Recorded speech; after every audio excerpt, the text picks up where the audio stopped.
अस्सलाम वालेकुम viewers, kitchen लज़्ज़त में आपका इस्तकबाल है। और आज मैं यहाँ बना रही हूँ विंटर की एक ख़ास सब्ज़ी गूसबेरी चटनी, जो कि मार्केट में आमले आ गए हैं और बहुत ही फ़्रेश किस्म के आमले मिल रहे हैं जो सिर्फ विंटर में ही मिलते हैं आम तौर पे।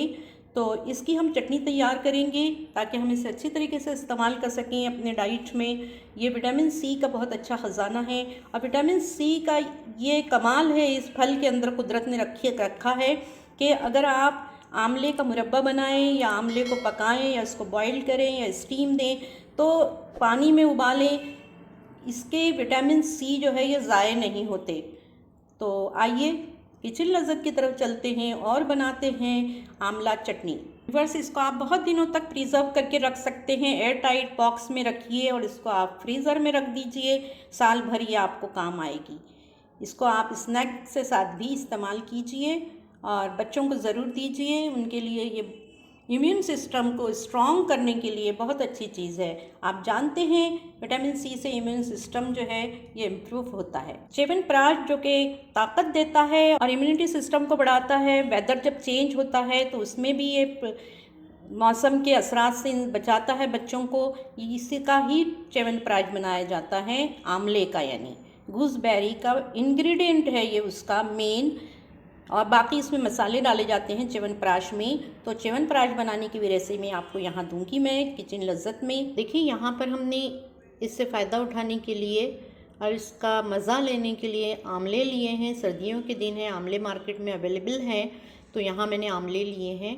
यहाँ पर मैंने हरा धनिया लिया है, यहाँ लिया है मैंने लहसुन जिसको छील लिया है, नारियल है जिसको के कद्दूकश कर लिया है, ज़ीरा है भुना हुआ पिसा हुआ, सॉल्ट है वाइट, और यहाँ पर जो है मैंने धनिया पाउडर लिया है। ये सब मैंने हाफ टी स्पून लिया है। साथ ही मैंने यहाँ पर गुड़ लिया है और इसमें जाएगा लेमन जूस, चाट मसाला थोड़ा सा और काला नमक। तो चलिए सबसे पहले आमले को हम साफ़ करते हैं धो के और फिर इसके जो है हम टुकड़े काटते हैं। आपको दिखाते हैं हम इसका कैसे तैयार करते हैं। आमले के इस तरीके से टुकड़े काट लिए हैं और ये उसके बीज हैं, बीज भी मैंने रखे हैं ताकि आपको दिखा सकूं। इस तरीके से इसके बीज निकल आए हैं।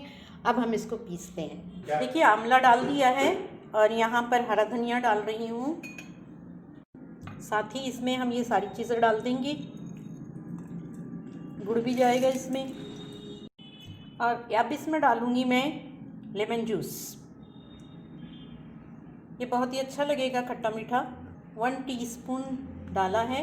थोड़ा सा चाट मसाला डाल रही हूँ क्योंकि चाट मसाले में हींग भी होती है, हमें अलग से हींग डालने की ज़रूरत नहीं है। अब डाल रही हूँ मैं इसमें ब्लैक सॉल्ट। इसमें हम नॉर्मल सॉल्ट भी डाल चुके हैं, वाइट सॉल्ट, इसलिए हमने थोड़ा सा ही डाला है।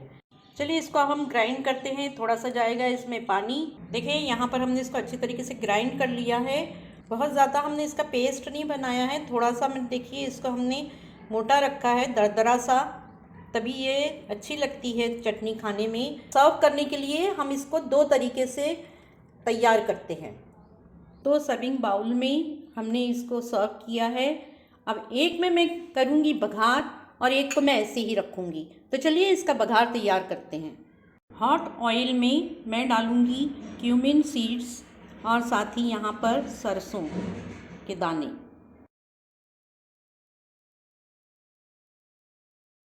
दोनों चटनियाँ बनकर तैयार हैं। ये है टेम्परिंग के साथ गूसबेरी चटनी और यहाँ पर जो है ये विदाउट टेम्परिंग है। इसको हमने बघारा नहीं है और इसको हमने बघारा है। दोनों की का मज़ा बिल्कुल अलग हो जाता है, दोनों की खुशबू भी बिल्कुल अलग होती है। दोनों को आप टेस्ट करिएगा, इसे बनाइए। सर्दियों का ये तोहफ़ा है। गूसबेरीज़ आ गए हैं मार्केट में। पराठों के साथ, पूरी के साथ या साइड डिश के तौर पे आप इसे इस्तेमाल कर सकते हैं। चटनी के तौर पे भी आप इसको इस्तेमाल कर सकते हैं। हमें दुआओं में याद रखिए, इससे ज़रूर फ़ायदा उठाइए इस हेल्दी चटनी से। अस्सलाम वालेकुम।